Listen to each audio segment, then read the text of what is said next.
खाना बनल बाटे, मछली नहीं खे बनल, वही पर उ एक चप्पल हमरा के घींच देना दूल्हा रहो। हाँ सुरती खैला पे जमाला पर लड़की के हाथ में मेहंदी भी लाग रहल हुए और कहीं ना कहीं जौन बातन की अपना घरे जाए के में तैयार रही है, लेकिन कहीं ना कहीं के सपना में पानी फिर गई बाटे। वो घर में जाए के इच्छा बा ना का है ओसन लड़के के साथ कबो के रह पाई। उ दारू शराब पी के आई, हमेशा एजे इतने करते तो हमरे ले गए के बाद वजह का करते सन। 8 लाख रुपया नुकसान भइल। कुर्सी भाजस बाबू न कि का बताओ के तनको बुझबा ना करे के हम बियाह करे नादिन के कहां फसावले जात रहनी ना देखी। अब भीतर के मरम तो के जानत नहीं थे। दूल्हा बौरा दूल्हा खोजल लोग हमनी के सुतल बन जाए, इमली घोटा तन जा, उ का कहले टोपी नोच के माला नोच के सब बिक देला, सबके कुर्सी चला चला अपनी सास लेके ना छोड़ना ढाई देला नली में। ये जो बियाह करे लगे युद्ध लड़ाई युद्ध लड़े आई रहल, दारू पी के आई रहल, युद्ध लड़े। हमर नातिन है अपनी लगे रखले रहनी है, BLN के पढ़ौले रहनी है। जगह सदिया लग रहा का नाम पड़ी उनका अभिषेक अभिषेक उनका पापा के सुरेंद्र शर्मा। अच्छा कहाँ घर है वो लोग का? कुर्थी है। कुर्थी। जिला कौन पड़ी? गोपालगंज थाना भोर। और अभी भोजपुरिया माटी के लाल के टीम मौजूद बा देवरिया जिला के बघौच घाट थाना क्षेत्र अंतर्गत एगो गाँव में। और यही गांव के एगो घर में जो लड़की रोज सामने दिखाई दे रहा बाड़ी, इनके लगभग 11 तारीख के जो बीतल 11 तारीख बा, आज से 3 दिन पहले बारात आवताटे। लेकिन जो दूल्हा बाड़े हमनी के तिलक में मछली भात खियोला बानी स, तो हमनियों के जो मछली भात खाए के बाटे बनल बा कि ना। दुल्हन ओकर जवाब दिला बाड़ी कि नहीं बनल, सादा खाना बनल बा, चूँकि जो हमनी के माहौल के हिसाब से हमनी के काम कैले बानी सन। तब तक मंच पर ही काम गड़बड़ा गई बाटे और समझे कि बारात लौट गई बाटे। दूल्हा इतना सनकी दूल्हा बाड़े कि कहीं ना कहीं कुर्सी उठा के, और जो लड़की इस सपना अपना मन में सजा के रखले रही कि हम दुल्हन बने केहू के घरे जाए और घर के संवारे, तो कहीं ना कहीं उनके सपना पर पानी फिर गई बाटे। और समझे कि वो बेटी के बाप पर काबिज हुई, जौन बेटी के बाप ये सोचले रहा कि हमार बेटी के घर बसी, लगभग 2 घर के जोड़े के प्रयास करी और हमनी के संबंध बदन बरकरार रही। और सीधे सीधे पहले लड़की से बातचीत करते हैं का कुली मामला भई रहे वो दिन कहिए के बात है?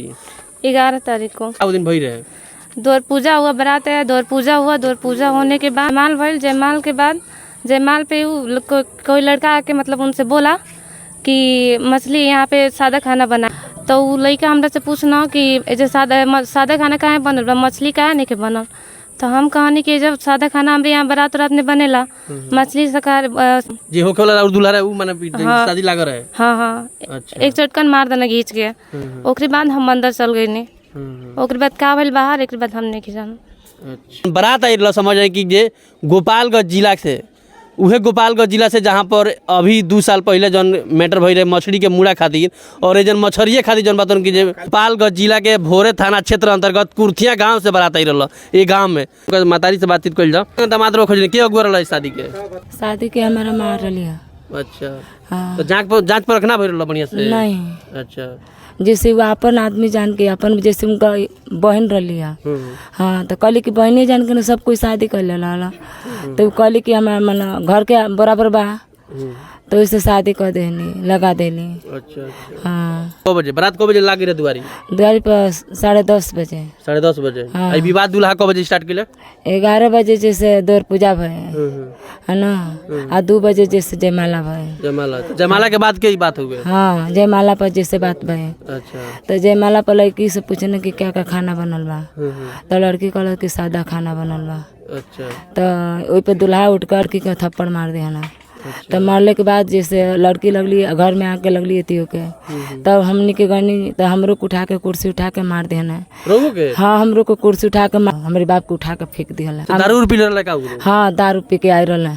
अब हेतना कुली हो गई बाटे तब तो घर में रिश्ता बनाएम की? नहीं ना हम शादी ना करब घर में। दूल्हा को महीना पहले सदिया तब भइल को साल पहले? साल भर भाई। साल लगे रहो लड़की का लगे? नानी लागल। नहीं लगे? हाँ रहुआ गुरनी। हाँ हम लड़का के माई हम यतीम चचेरा बहन है जा। हमनी के शादी कोई नहीं जा, अपने में राय पटे कोई नहीं जा।